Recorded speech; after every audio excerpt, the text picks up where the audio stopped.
This is your lecture 13. इस video में we will be starting a new topic, but before we start a new topic, let us have a quick review of all the topics that we have covered so far.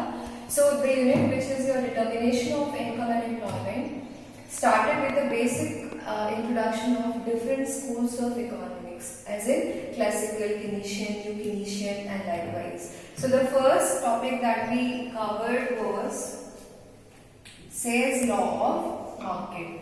Say's law of market के through ही आपको किस चीज का introduction मिलता है?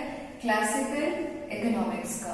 अगर आप first video देखोगे इस यूनिट का, तो we have started with the only introduction of different schools of economics, where we discuss कि स्कूल ऑफ इकोनॉमिक्स से आपने क्या समझना है, then after classical school of economics से क्या समझना है, क्या डिफरेंस है क्लासिकल स्कूल ऑफ इकोनॉमिक्स और बाकी स्कूल ऑफ इकोनॉमिक्स से.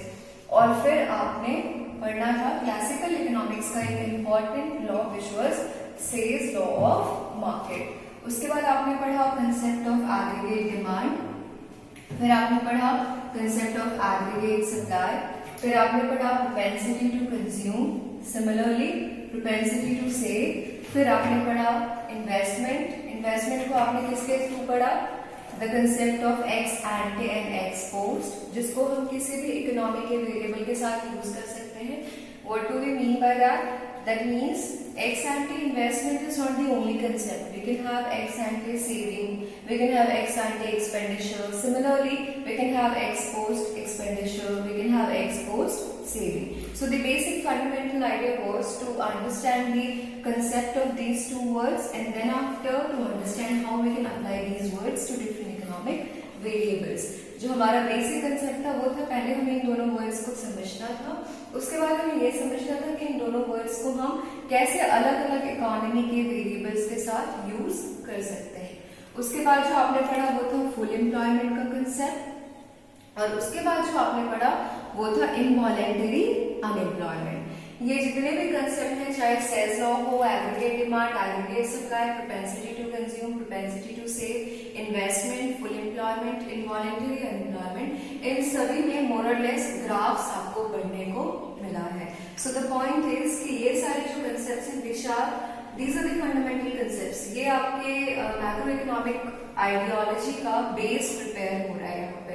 तो इन सारे कंसेप्ट्स का क्लियर होना is very mandatory. Also in concepts के साथ जो रिलेटिव आपने ग्राफ्स पढ़े हैं, उन ग्राफ्स का क्लियर होना भी बहुत जरूरी है. तो वीडियो अभी तक जितने भी वीडियोस थे वो आपके इन सारे टॉपिक्स को कवर कर रहे थे, and also you are expected to be very clear at these concepts plus the graphical presentation. अब जो हम नया टॉपिक पढ़ना शुरू करेंगे इसी यूनिट में, वो है initial concept of income and employment. कौन सा कंसेप्ट? अब हम किसके द्वारा दिए गए कंसेप्ट्स पढ़ रहे हैं? अभी तक जितने कंसेप्ट्स पढ़े उसमें भी हम कीन्स को पढ़ ही रहे थे. जैसे प्रोपेंसिटी टू सेव हो या प्रोपेंसिटी टू कंज्यूम हो, इसमें भी हमने कीन्स के स्टेटमेंट्स को देखा है, चाहे वो साइकोलॉजिकल लॉ हो, चाहे सेविंग डिपेंडेंट ऑन इनकम हो. ये सारे कंसेप्ट जो आपको पढ़ाए गए वो किसके द्वारा दिए गए थे? कीन्स के द्वारा ही दिए गए. लेकिन अब जो हम पढ़ रहे हैं वो कीन्स के द्वारा दिए गए दो थियोरीज हैं जो हमें पढ़ना है. So the heading of the topic is Keynesian. Keynesian कहने का मतलब होता है कीन्स के द्वारा दिया गया initial concept of income and employment. Keynes ने इनकम से जुड़े और एम्प्लॉयमेंट से जुड़े क्या ऐसी बातें बताई है जो आपने पढ़ना है. That is your topic. इस टॉपिक के अंदर में आपको दो थियोरीज पढ़नी है. You have to study two theories under this topic. The name of the theories are aggregate demand and aggregate supply approach, first theory, savings and investment approach, second theory. इसको ऐसे समझिए कि कीन्स आपको बताते हैं कि इनकम और employment को आपने कैसे पढ़ना है, कैसे रिलेट करना है, कैसे इंपॉर्टेंट है. और वो जो इस बात को बताना चाहते हैं कि इनकम और एम्प्लॉयमेंट को कैसे पढ़ना है, उसके लिए उन्होंने दो थियोरीज यूज की है, और वो दो थियोरी ये है. The first theory is aggregate demand, aggregate supply approach, and the second theory is saving and investment approach. अब यहाँ पे मैंने जितने भी चीजें मैंने लिखी हैं, इनमें जो वर्ड्स आ रहे जैसे कि आया किनीशियन।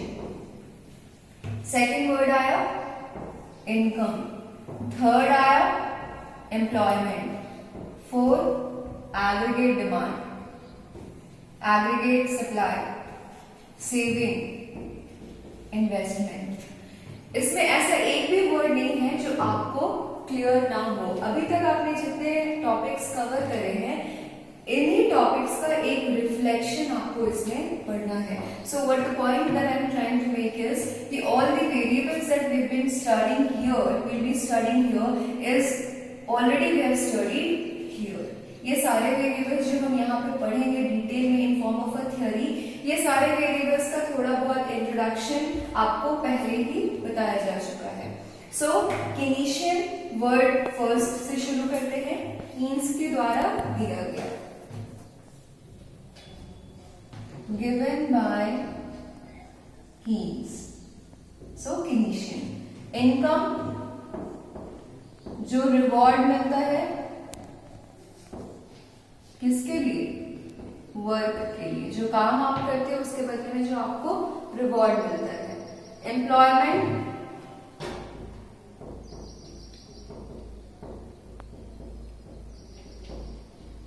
Paid opportunity to work.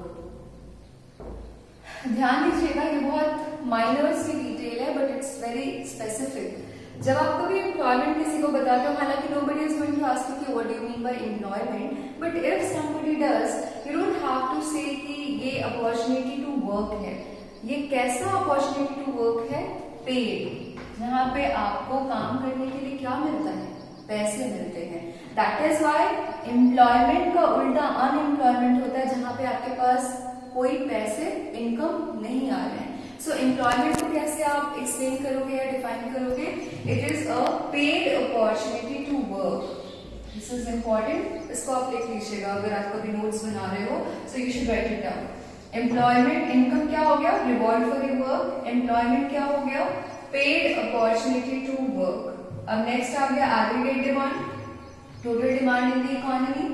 Aggregate supply, total supply in the economy, which is the production of all the goods and services in the economy for a definite period, which is in most of the cases one financial year.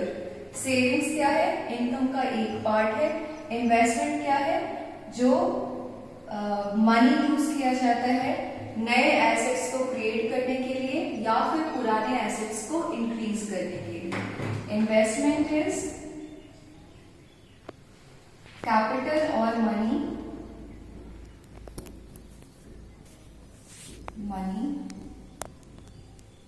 used for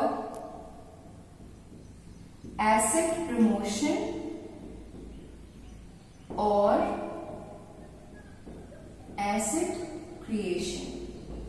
आपके पास already company है, उस company में आपने एक और floor बनाया, asset promotion. आपके पास कुछ नहीं था, आपने एक स्कूल खोला, एसेट क्रिएशन। इसको भी ध्यान में रखिएगा। सो जो दो थियोरीज हमें पढ़नी है या जो किनीशियन कंसेप्ट हम शुरू कर रहे हैं, इस कंसेप्ट के इंट्रोडक्टरी पार्ट में जितने भी वर्ड्स आए हैं जो आपके लिए जो इंपॉर्टेंट वर्ड्स हैं, Keynesian, income, employment, AD, AS, saving, investment. इसको एक बार देखिए। किनीशियन का मतलब होता है given by Keynes. Income, reward जो आपको आपके काम के लिए मिलता है। Employment, paid opportunity to work. Aggregate supply, total production of goods and services in the economy, which is total demand, total supply. Aggregate demand, total demand in the economy for a definite period of time. Saving, one part of income. Investment, capital or money used for asset promotion or asset creation. Asset promotion हुआ existing चीज को बढ़ाना, asset creation हुआ नई चीज को बनाना। अब ये दो important थ्योरीज है जिनमें हम फर्स्ट थ्योरी से शुरू करेंगे। पहला थ्योरी आपका क्या आता है? Aggregate demand and aggregate supply approach. मतलब हमें जो इनकम और एम्प्लॉयमेंट के बारे में पढ़ना है,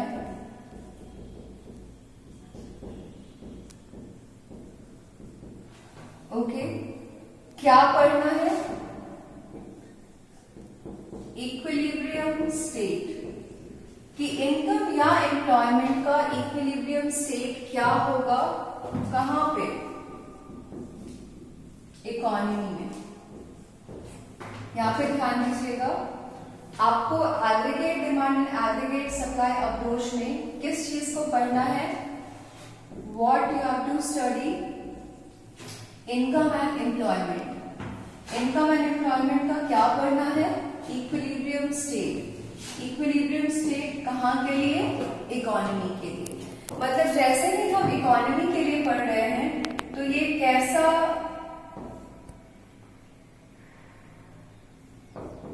स्टडी हो जाता है, माइक्रो या मैक्रो, मैक्रो स्टडी, क्योंकि हमने पूरी की पूरी इकोनॉमी की बात यहाँ पे की है। अब पहले आइए, before we start this theory, आपको ये जानना है कि किसी भी थ्योरी को जब आप पढ़ते हो तो थ्योरी पढ़ने का बेसिक स्ट्रक्चर क्या होता है। थ्योरीज जो होते हैं वो इम्पॉसिबल पार्ट्स में आपको पढ़ने को मिलते हैं। सबसे पहला पार्ट होता है इंट्रोडक्शन। किसी भी थ्योरी को आप पढ़ोगे, आप पहले इंट्रोडक्शन प्रोवाइड करते हैं। सेकेंड पार्ट होता है स्टेटमेंट।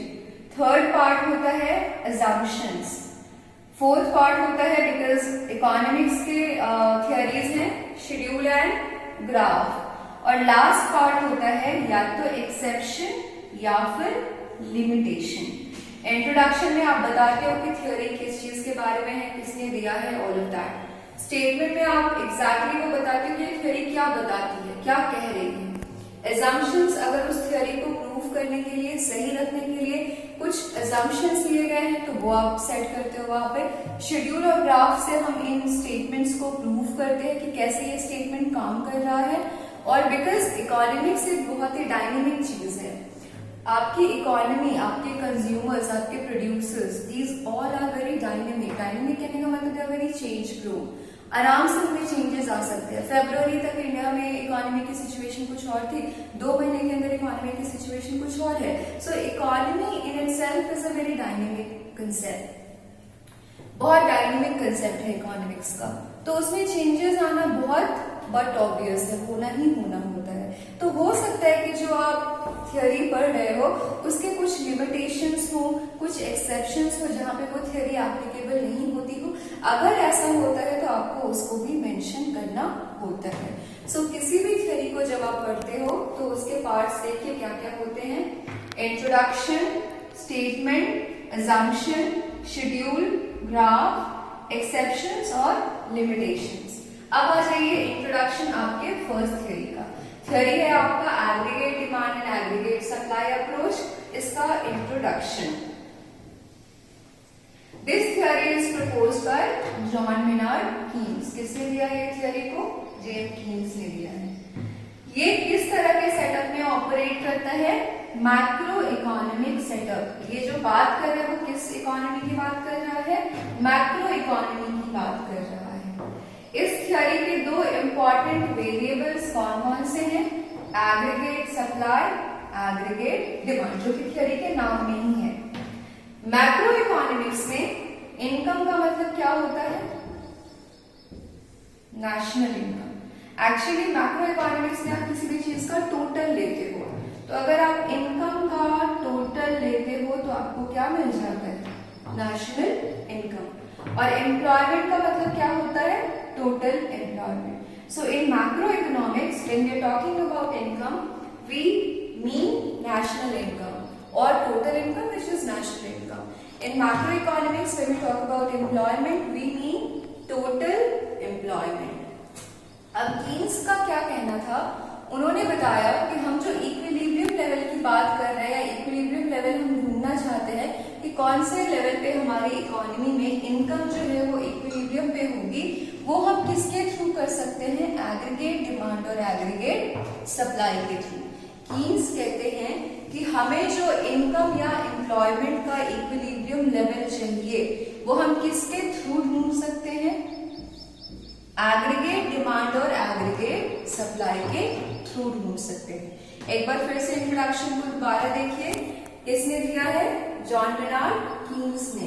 कौन सा सेटअप है, मैक्रो इकोनॉमिक सेटअप है। इंपॉर्टेंट वेरिएबल्स क्या है? Aggregate supply and aggregate demand. ये मैक्रो इकोनॉमी में जब हम इनकम की बात करते हैं तो we talk about total income which is your national income, और जब हम एम्प्लॉयमेंट की बात करते हैं तो हम टोटल एम्प्लॉयमेंट की बात कर रहे हैं। कीन्स कहते हैं कि हमें जो डिटर्मिनेशन ऑफ इक्विलिब्रियम करना है वो हम किसके थ्रू कर सकते हैं? एडी और एएस के थ्रू कर सकते हैं। ये आपका इंट्रोडक्शन हो गया। एडवोकेट करने का मतलब होता है किसी चीज को फेवर करना या फिर किसी चीज को सपोर्ट करना।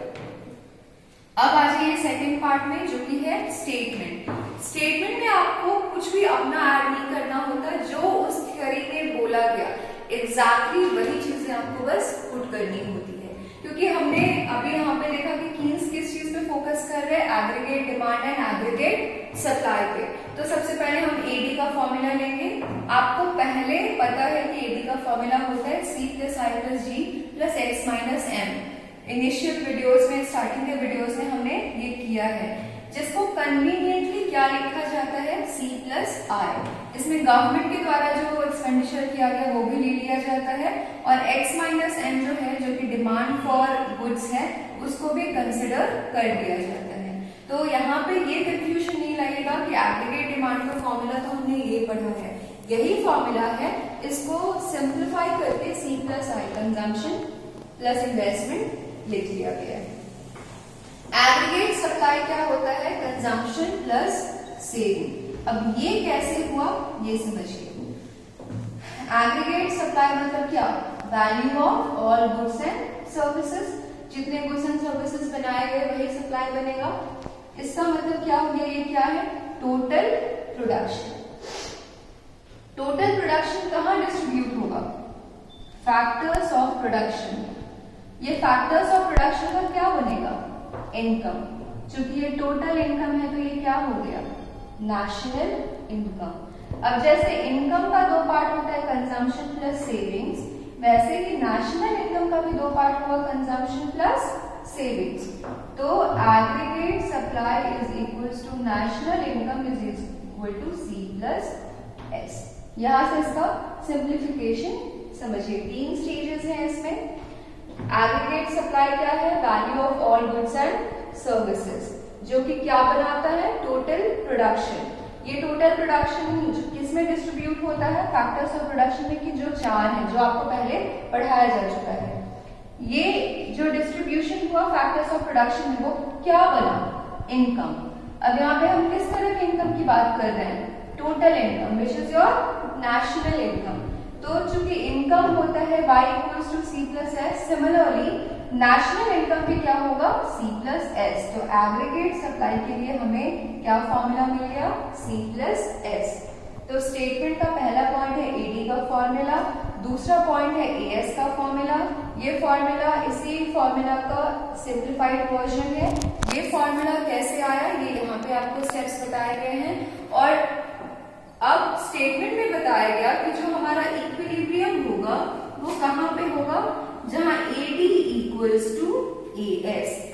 इकोनॉमी में जिस लेवल पे एग्रीगेट डिमांड और एग्रीगेट सप्लाई एक जैसे हो जाएंगे वही हमारा इक्विलिब्रियम स्टेट होगा। किस चीज का?